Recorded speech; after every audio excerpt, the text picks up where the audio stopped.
Hi friends, welcome to cinema ரசிகன். நம்ம இன்னைக்கு மூவி ரிவ்யூல பார்க்க போற படம் இப்ப தாரிஸ்ல தமிழ் டப்பிங்ல ரிலீஸ் ஆகி ஓடிட்டு இருக்க கன்னட படம். படத்தோட நேம் 45.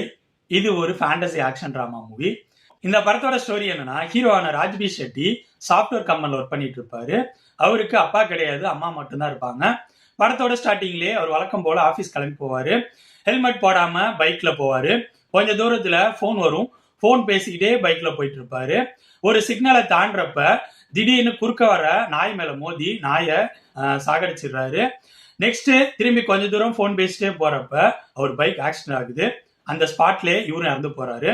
டக்குன்னு இவரு தூக்கத்திலேருந்து எந்திக்கிறாரு. இந்த விஷயங்கள்லாம் இவரோட கனவுல நடந்திருக்கும். ஸோ கனவுல தான் நடந்திருக்கு அப்படின்னு சொல்லிட்டு பதட்டமாகறாரு. இருந்தாலும் வழக்கம் போல ஆபீஸ் கிளம்பி பைக்ல போறாரு.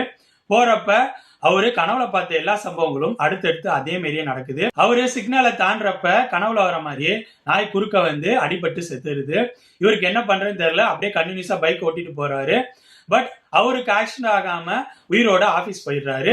ஆபீஸ் போய் நல்ல வேலை தப்பிச்சிட்டோம் அப்படின்னு யோசிக்கிறப்ப அவர் ஒரு ரவுடி கேங் தூக்குறாங்க. தூக்கிட்டு போய் அந்த ஏரியாவோட பெரிய டான் மாதிரி இருக்க ராயப்பா அப்படிங்கிற ரவுடி கிட்ட போய் விடுறாங்க.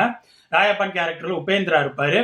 அவரு ராஜ்பி ஷெட்டி கிட்ட தன்னோட செல்லம்மான தன்னோட அம்மா மாதிரி பார்த்துக்கிட்ட நாயை நீ கொன்னுட்ட, ஸோ உனக்கு 45 நாள் தான் உன் வாழ்க்கைய நீ வாழ்ந்துக்க முடியும். 45வது நாள் நான் உன்னை வந்து கொன்றுவேன், உன்னை யாராலையும் காப்பாற்ற முடியாது அப்படிங்கிற மாரி சொல்லி ராஜ்பி ஷெட்டியை அனுப்பி வைக்கிறாரு.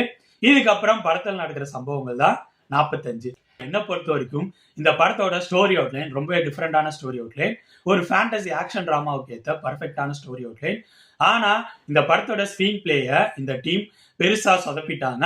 இந்த படத்தை இவங்க பிரசன்ட் பண்ண விதமே ப்ராப்பரா இல்லாத மாதிரி இருந்துச்சு.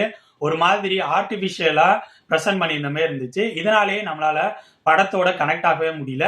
அது மட்டும் இல்லாம இந்த படம் கிளைமேக்ஸ் வரைக்கும் எதை நோக்கி போயிட்டு இருக்கு அப்படிங்கிறதுல ஒரு தெளிவே இல்லாத மாதிரி தான் எனக்கு ஃபீலை கொடுத்துச்சு. ஸோ இந்த படம் என்னை பொறுத்த வரைக்கும் ரொம்ப சுமாரான படம். இந்த படம் இப்ப தாரிஸ்ல ரிலீஸ் ஆகி ஓடிட்டு இருக்கு. என்னோட ரிவ்யூ பேஸ் பண்ணி முடிவு பண்ணிக்காங்க இந்த படத்தை பார்க்கலாமா வேணாமான்னு.